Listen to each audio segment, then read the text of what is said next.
Hi hello friends, the art of cooking ಚಾನಲ್ಗೆ ಸ್ವಾಗತ. ಇಂದು ನಾವು ಟೇಸ್ಟಿಯಾಗಿ ನೆಲಬಸಳೆ ಸೊಪ್ಪಿನಿಂದ ಒಂದು ಪಲ್ಯವನ್ನು ಈಸಿಯಾಗಿ ಹೇಗೆ ಮಾಡ್ಬೋದಂತ ನೋಡೋಣ.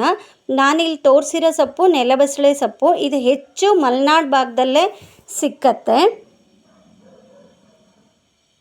ಈ ಪಲ್ಯಕ್ಕೆ ಬೇಕಾದ ಪದಾರ್ಥಗಳು ನೆನೆಸಿಟ್ಕೊಂಡಿರುವಂಥ ಹೆಸರುಬೇಳೆ, ಹಸಿಮೆಣಸು, ಟೊಮೆಟೊ, ಬೆಳ್ಳುಳ್ಳಿ, ಕಾಯಿ ತುರಿ, ಹೆಚ್ಚಿಟ್ಕೊಂಡಿರುವಂಥ ಈರುಳ್ಳಿ ಹಾಗೂ ತೊಳೆದು ಕಟ್ ಮಾಡಿರುವಂಥ ನೆಲಬಸಳೆ ಸೊಪ್ಪು. ಈಗ ಮಾಡುವ ವಿಧಾನವನ್ನು ನೋಡೋಣ. ಒಂದು ಬಾಣಲಿಗೆ 2 ಸ್ಪೂನಷ್ಟು ಎಣ್ಣೆಯನ್ನು ಹಾಕ್ಕೊಂಡು ಸಾಸಿವೆ, ಜೀರಿಗೆ, ಕಡಲೆಬೇಳೆ, ಉದ್ದಿನಬೇಳೆ ಹಾಗೂ ಹಸಿಮೆಣಸನ್ನು ಹಾಕಿ ಚೆನ್ನಾಗಿ ಒಗ್ಗರಣೆ ಮಾಡ್ಕೊಳ್ಳಿ.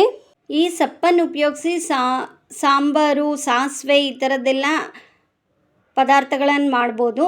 ನಾನಿಲ್ಲಿ ಪಲ್ಯವನ್ನು ತೋರಿಸಿದ್ದೀನಿ.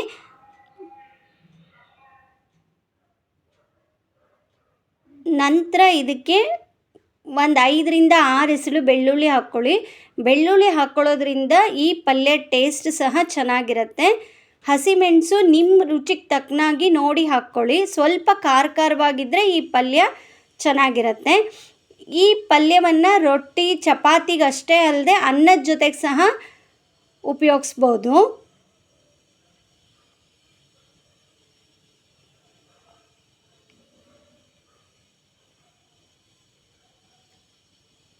ನಂತರ ಇದಕ್ಕೆ ಈರುಳ್ಳಿ ಮತ್ತು ಟೊಮೆಟೊವನ್ನು ಹಾಕಿ ಚೆನ್ನಾಗಿ ಕೈಯಾಡಿಸಿ.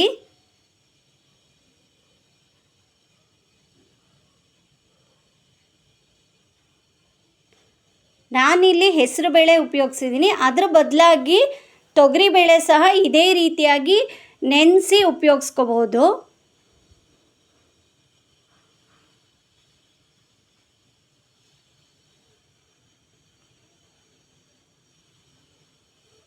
ನಂತರ ಹೆಚ್ಚಿಟ್ಕೊಂಡಿರುವ ಸೊಪ್ಪನ್ನು ಹಾಕಿ ಒಂದು ತಟ್ಟೆಯನ್ನು ಮುಚ್ಚಿಟ್ಬಿಡಿ.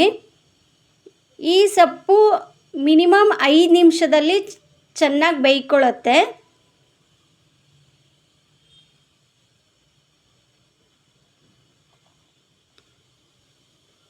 ನಂತರ ಬೆಂದ ಸೊಪ್ಪಿಗೆ ಉಪ್ಪು, ಸ್ವಲ್ಪ ಬೆಲ್ಲ ಸಹ ಹಾಕ್ಕೊಳ್ಳಿ.